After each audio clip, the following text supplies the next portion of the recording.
humanity. Hi, this is the most amazing collection I have read so far. I'm a reading-aholic. Dustin Pickering, you know me from Parrot Literary Corner. This is the Literary Parrot, available at Amazon.com and its various affiliates.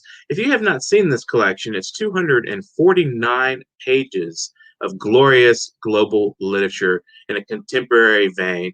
This covers a lot of subjects from the coronavirus to violence on the streets, to love, to romance. Everything you can imagine is in this collection, and you should buy it now. I'll tell you why. It's a collection of unique voices from the Literary Parrot. People have been on our show, have been participated in this, or have been published on our website, newyorkparrot.com. So please, I implore you, buy a copy. Thank you, and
Parrot TV, the voice for humanity.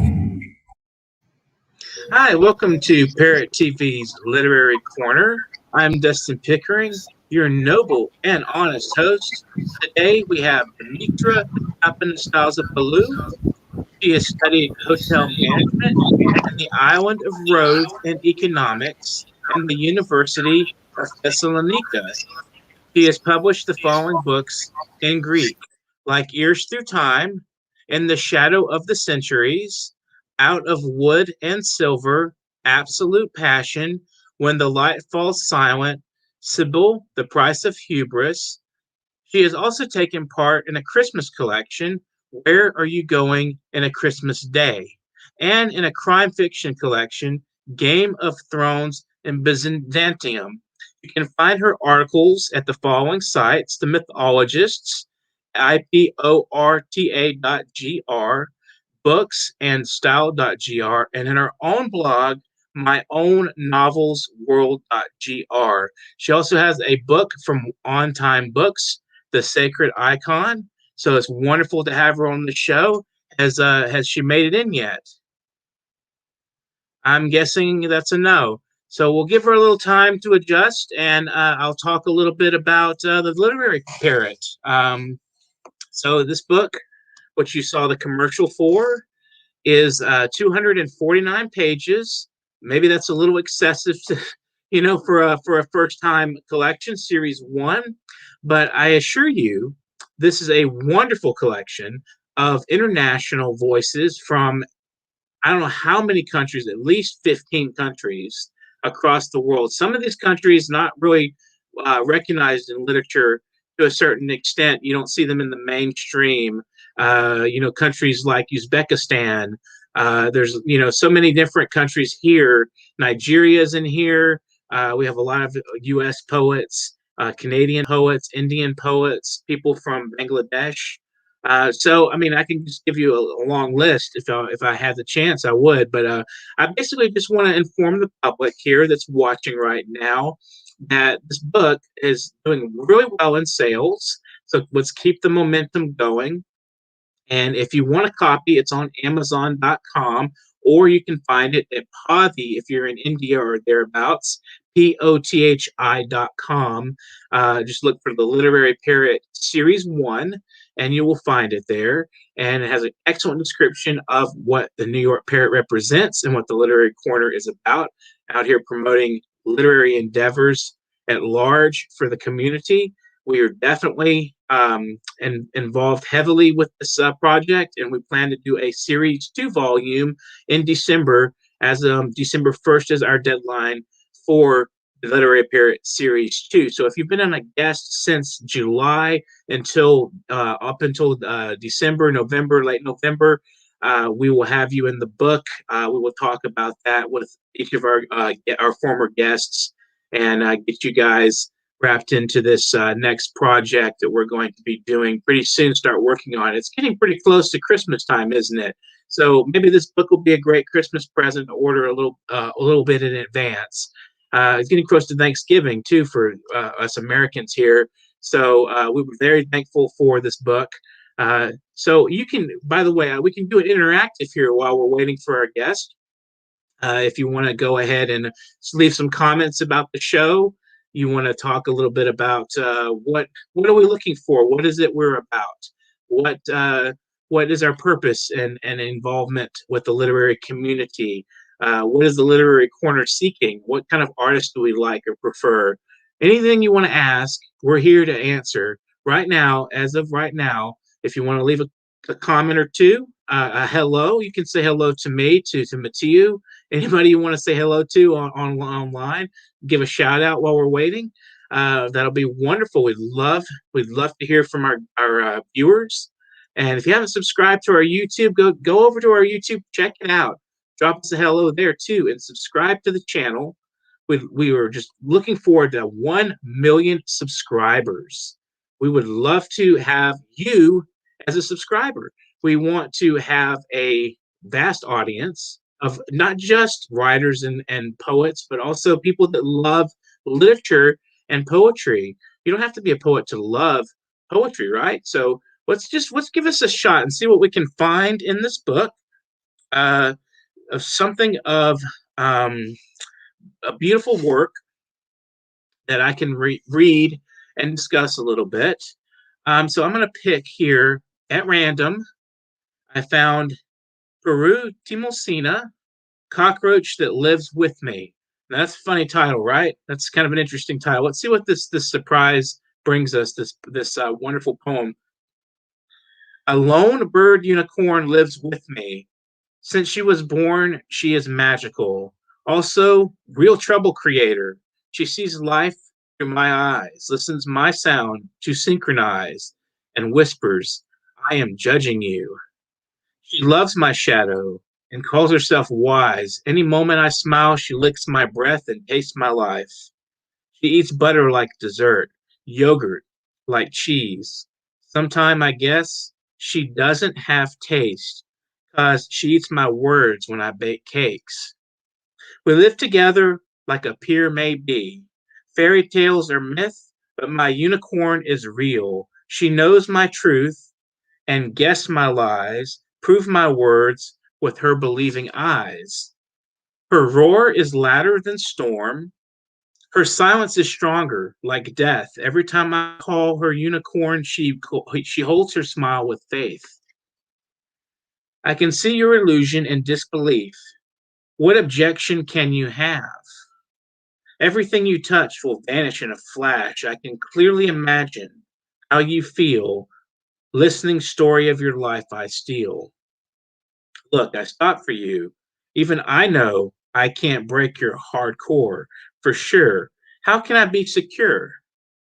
When you poison my unicorn before repairing your private doors, I see everyone eyes fall upon her as if she is little monster. Fools even ask questions. Why she's not white? Where's her next tentacle?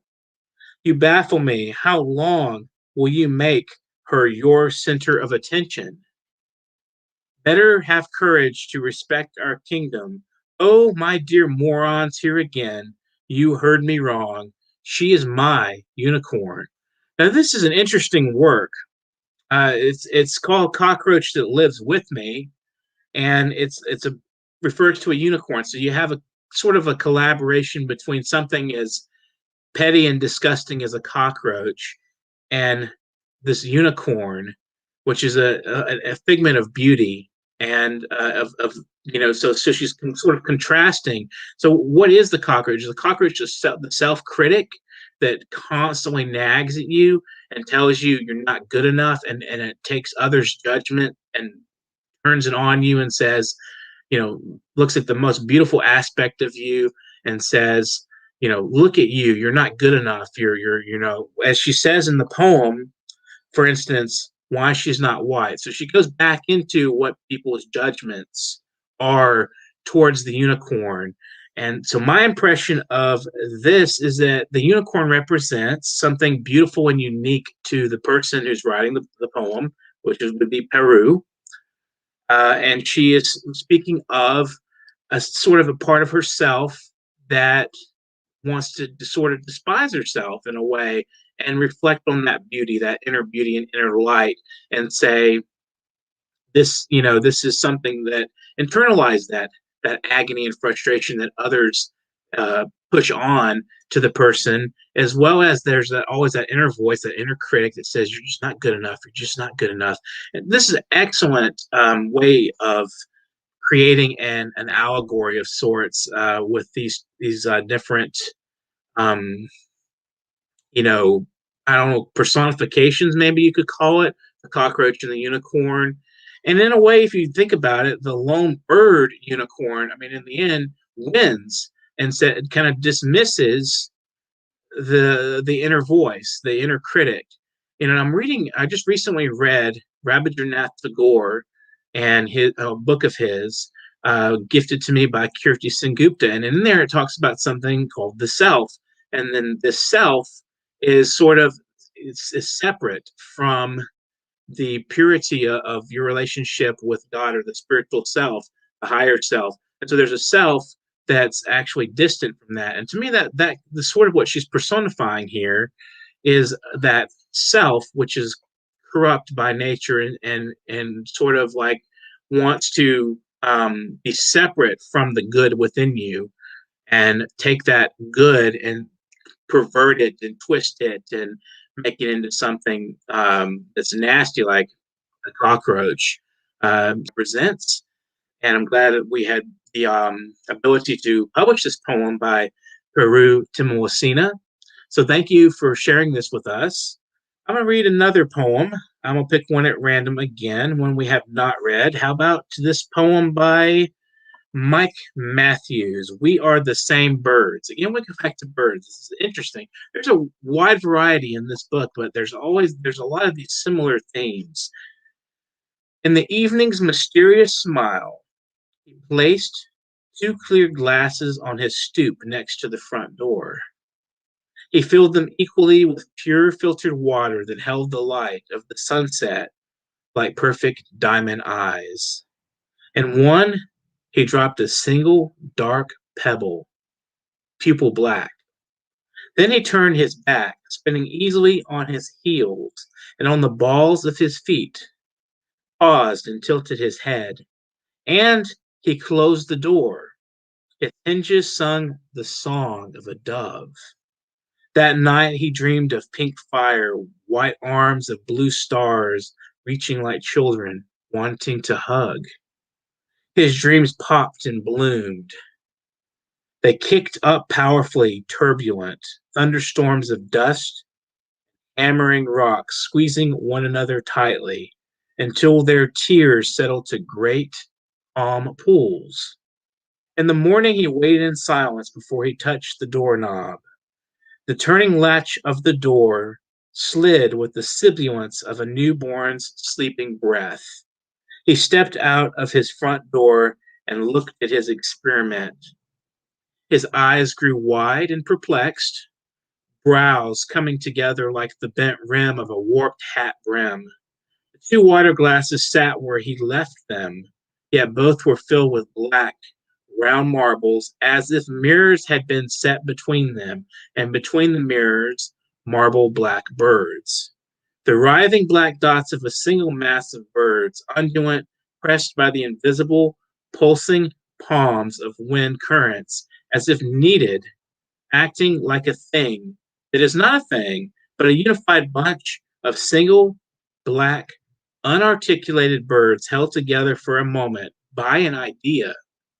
We are birds. We are the same birds. For a moment alone in the floating air current, until there was a kind of aeronautic cellular division, a rising organism split, divided, and calmly seething subsided, and still spherical like a galaxy of black stars, unaffected by any nightmares. That's Mike Matthews. We are the same birds. Now, this is a very mysterious piece to me. It makes me think automatically of Zen. Something about it makes me think of Zen, and unified by an idea. Now that tells me when you say unified by an idea, and you have all these various elements in this poem, it makes me think of language in general and how a sentence is, if you isolate the words, they mean nothing, by in and of themselves. They're just nothing. But when you put an idea there, the idea which the language represents comes to a whole. It comes to an imaginary whole, and we are the same birds. Now, what exactly? Who are being referred to here? We in the we. Are we talking in the sense of oneself, like addressing oneself, and we trying to harmonize elements within oneself that are, again, like Peru's poem? We had the cockroach and the unicorn, and here it's two birds, and it's like, what exactly are the birds? So he filled them equally with pure filtered water. Now, it seems like in this case, he's talking about something maybe that actually took place, that he kind of took as an idea, an actual event. A person, maybe himself, was left a glass of water, or put some next to the front door, as it says, and possibly, if the event made him think a little bit on life and how these, uh, various these two birds, or these multiple birds, or whoever, represent some sort of aspect of himself or the person, an idea, language itself, and how it's disparate, but yet it unifies within a sentence, within a body of work. Um, and then when he goes into this other part, the writhing black dots of a single mass of birds, undulant, pressed by the invisible pulsing palms of wind currents, as if kneaded. That's so descriptive, so descriptive. I mean, that to me, it's powerful by and of itself. The language is very descriptive, and it goes back to the same ideas, And I'm curious if Mike is watching right now. I'd love to hear his views on his own poem and what he's referring to here, because I'm really baffled by exactly what he's referring to, or who he's referring to. Myself, I'm as a reader, he's envisioning, he's seeing, birds, and to me, the first thing that comes to mind is Thomas Merton's "Birds that Zen and the Birds of Appetite," and that's what this makes me think of immediately. Although I've never read the book, I know this kind of has a little bit of that feel to it. Let's read another one. that has not been explored on this program. Let's see. Um, you know, how about this is one of my actually personal friends of mine, Brian Kahinde, his poem Tennis Mike Approaching the Ark. Somewhere in the dark, thoughts forming dark clouds behind my skull. It is as it should be, cogito ergo sum. True intentions buried beneath my skin. I feel preconditioned to be being contrite and praying daily, resigned to being lonely. Perhaps I am as I should be for every compulsion, action, thought, emotion I misinterpret as wrong, or worse, as criminal. Why not? It's what you've taught me, that these hands do both good and evil in equal measure. I think you are the enemy. In your ignorance, you fall for insincerity. You make me not want to know what I know about the nature of humanity.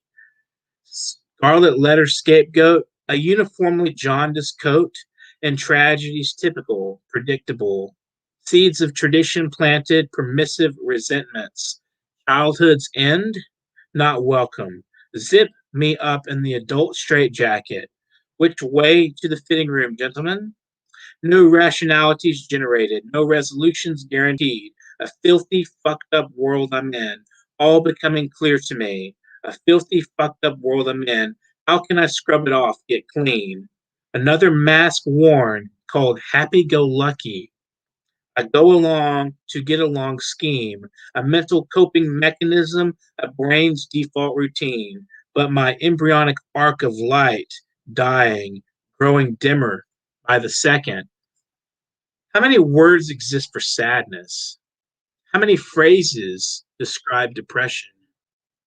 Melancholy, bittersweet, dour, pensive, heavy hearted, mournful, doleful, shitty. The wisdom old age and pessimism brings. Intuition gone missing, unrelatable.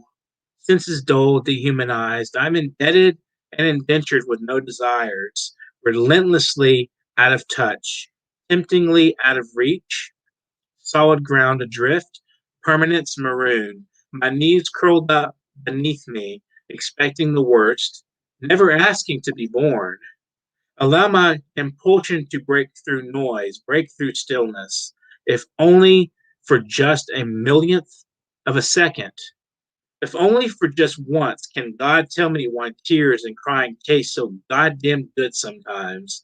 Days upon days that prey upon me, make me antsy, make me act out erratically, chasing poetic ideals into tunnels that dead end, that shove me into a padded room with no windows, no illuminations, with sick to death of this ostentatious stoic front. I keep and I watch my sleepless solemn throb, my disassociation nods, my thoughts imprisoned by the dark, my dreams suffering from malnutrition. And what a maudlin character I must seem to most of you. Too self-absorbed. I need an audience for it, an artist star for what I deserve and choose. A romance of the miserable outcast, a hunchback in love with my own pain, a belly button lint picking bastard that bequeaths himself to the infinite stars, an insufferable prima donna cringe, playing the world's last good nerve on the strings of a tiny violin. And to me, that's just raw, pure honesty about oneself in relation to the world. It's very true that we expect the public face. You know, we go out and we're wanting to be stoic. You know, we go out as a hero in the world. And in this poem, he's very much saying, this isn't me. At the same time, he's saying, I'm melancholic, and that's also not really me. So what is me? I mean, at a point when I like the phrase approaching the arc. I'm not sure what the word tennis mag means, but I think approaching the arc, that makes me think that there's a certain kind of equilibrium a person's emotional experience faces. And so it stretches on an arc. And there's a point where it reaches a melancholic, state. And then there's a part where you're, a little more tightly wound. So to me, this whole thing is, he's saying, why is misery so justified, so easily acceptable to him, and so tasteful to him. And why do we go out and put on this public face? And there's so much, at the same time, he questions like which one is the real him, which one is reality of the person, or we and I would ask, or we even our emotional state. Do we exist as emotions? Is that just a flux within us in a relation to the world, or is the emotional state something that is profoundly deep within us? Passions, of course, tell us who we are and help us, guide our thoughts sometimes, and they help us kind of rationalize things. And our experiences that are input into us also kind of, sort of steer that and characterize that. But this poem to me, and then the language, the way he uses language, as to me, I like the way, especially the syntax and the structure he uses. But if you buy the book, you'll see how interesting this is. And to me, this the phrasing is almost like a quasi scientific. I mean, and psychologically based reality. So it's a very raw, unpretentious poem that is once facing oneself. Again, that seemed to be the theme for today. Looking at oneself honestly and seeing, there's a part of me that's not me. That seems to be a theme in this poem, and as well as in Peru's poem. Something that wants to be self-destructive, something that enjoys the melancholy and the salty tears and the sorrows. And I think this is very human. I think it's very human to sometimes revel in your misery, per se. I don't see anything wrong with that.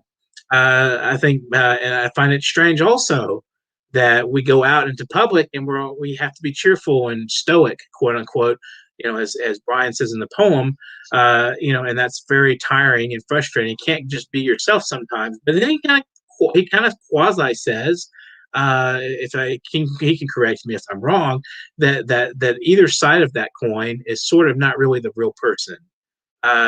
Maybe both are the real person, or maybe the duality is illusion in and of itself. The idea that I can be sad or happy, I can be both. I can be one or the other, or I can be a mixture, or I'm in flux. I'm not really either. So to me, that this is a very emotional and raw poem that reflects on the nature of not just of a person, but of an artistic person, specifically the poet in question. Let's find another one. Let's read. This is a poem. I'm going to flip to the page just before this. Ortika Kazi writes, and Stormbound is the name of the poem. Last 2 days trudged by, fixing taps, overflooding the apartment. Father finds another way to keep himself employed. Days like clumsy enjambments, untethered by the gray stillness of hurricanes. He bottles up emotions from where they leak. There is power and courage in staying when one has the choice to leave. Father sees the possibility of a paradise blooming atop the bones of his labor, like Michelangelo's creation of Adam, I witnessed from the ceiling of Sistine Chapel, half sculpted. The winds do not cease, ricocheting around him, embracing his woes like monks in ardent worship. Then he is gone. Now, this poem, Ortika is a wonderfully talented young poet.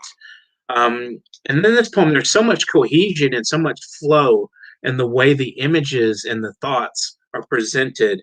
I mean, we start off as almost a synthesis here of the. It starts off with the father and the dripping faucets, and then it goes on, and then she says,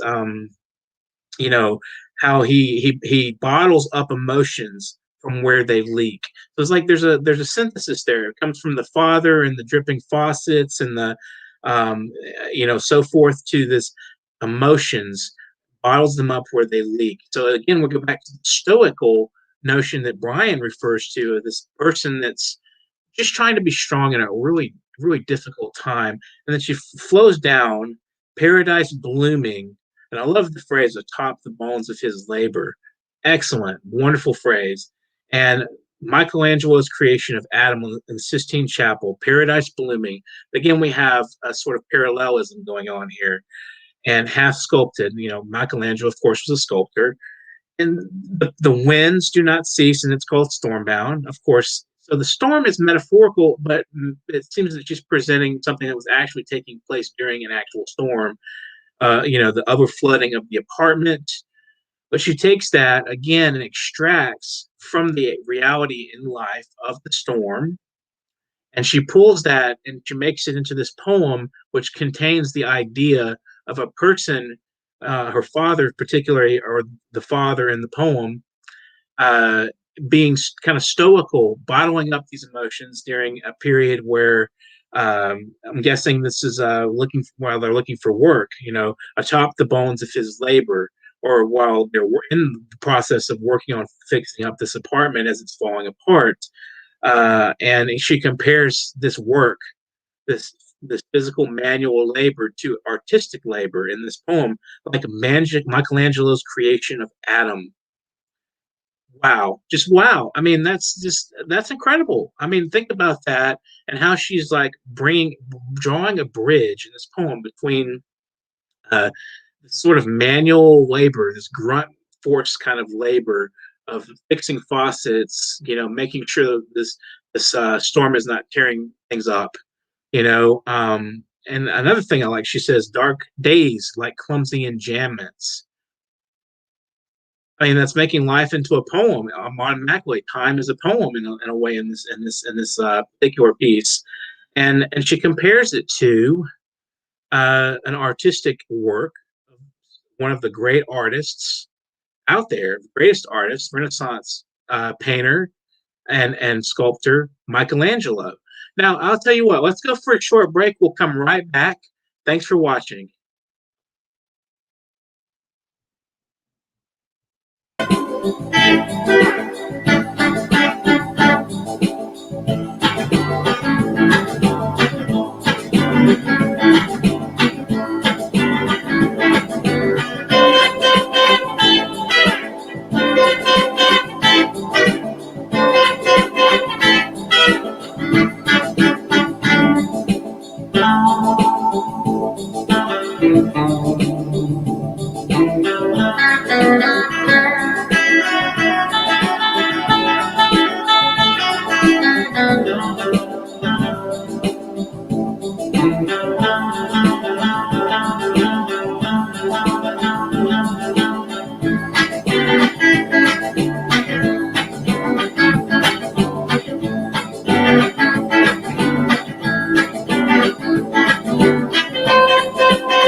Keep watching the New York Parrot TV, the voice for humanity.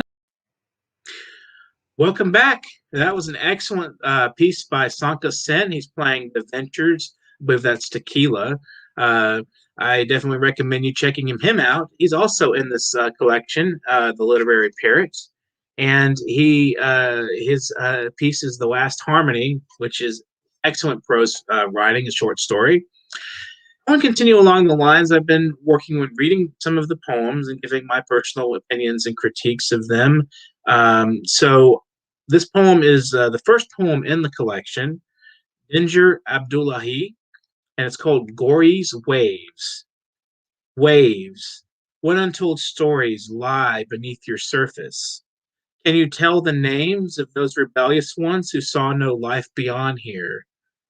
Can you map the silent tears or loud wails of those who braced for the unknown?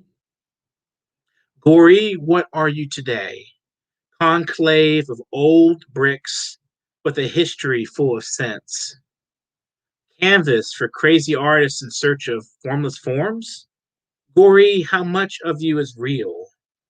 How much is fried and salted for the corrupted tastes of tourists, hankering after a lachrymose history? Waves of questions for the beach bums, for the cafe rats, for the taverns, for the African Picassos to fill a dugout canoe and set sail with. And there's a note here. Gori is an island on the coast of Senegal in Africa, where African slaves were briefly quartered before being shipped to the New World during the transatlantic slave trade era. So this poem is very complicated, yet its language is pretty direct and simple. You can enjoy it without thinking of the histories behind it. It's just a very nice constructed poem. And what untold stories lie beneath your surface? And there you can refer back to the history of the slave trade, untold stories, untold in the sense that a lot of people want to forget. You know, they want to forget that the slave trade ever happened, that it's not important in some capacity. It very much is part of a large part of history in both of Africa and the United States and throughout the world. And and then he goes on to say, "Can't the rebellious ones who saw no life beyond here." Now that to me, and then when he says the loud wails, that to me, you just feel the emotion of the word whales. That's such a strong word, and it's such a powerful word to use in this context. And those who braced for the unknown. Now, if I was to think, if without thinking of what the meaning of gore is, now I would think for the unknown death. You know, that would be my immediate feeling for what who braced for the unknown. And that would be exactly what I would think. And in this context, it could be also the Africans that were shipped that didn't know where they were going, what was going on with their lives, what was going to happen next. Very torturous experience that language has, I think, has a really difficult time expressing. But then it goes on and like the how much is fried and salted for the corrupted tastes of tourists hankering after a lachrymose history. People come and they see and they look around like, oh, this is interesting. This happened here. This is what happened here. And the way he phrases it with the sense of taste, salted, corrupted tastes, very much brings alive the bitterness of the experience, and also saltiness and in terms of taste is it can reflect coarse bitterness, a lot of things that if you were to be a witness and you were in this situation of people, tourists coming to look just to sort of get a piece of history and not really think of the lives and the actual people that experience these things and see this as a human thing rather than it's just an event, a curiosity. To me, that has some definitely has some strength in the poem. And waves of questions for the beach bums, for the cafe rats, for the taverns, for the African Picassos. So there's a little bit of hope left in the end here to fill a dugout canoe and set sail with. So then in the end, the dugout canoe, to me, there's a little bit of a ambiguity there. I'm not sure why they would set sail in a dugout canoe. Now, but if I were to take from my own reading of this, it reflects to the fact that freedom is somewhat more of a reality now for the people mentioning here.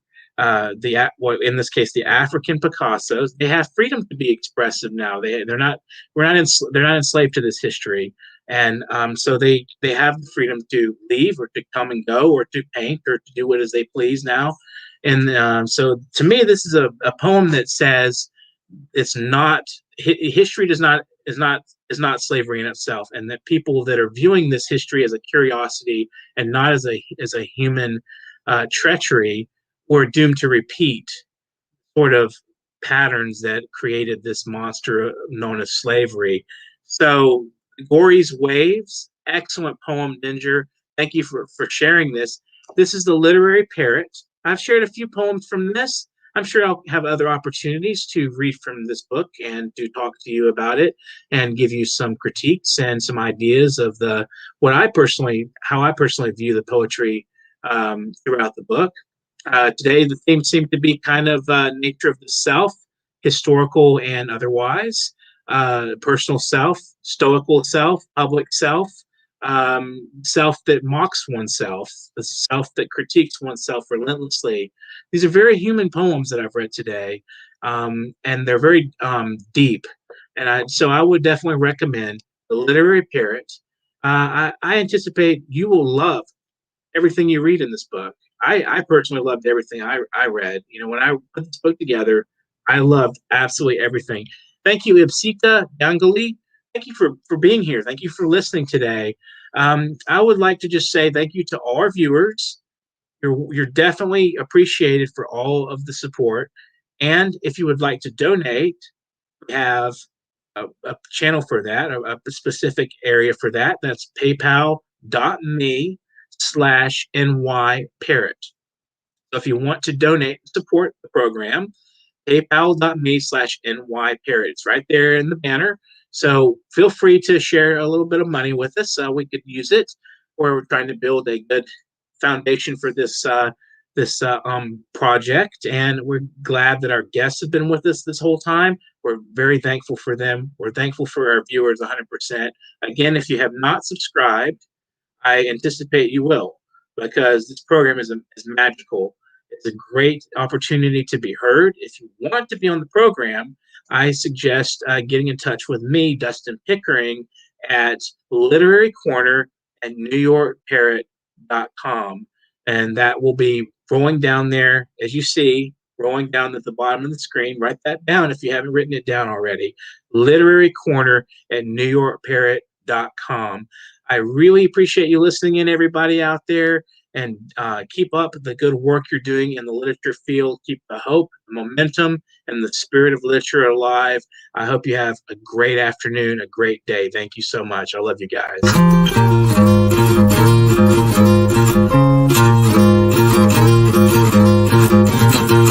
The Literary Corner, brought to you by New York Parrot TV.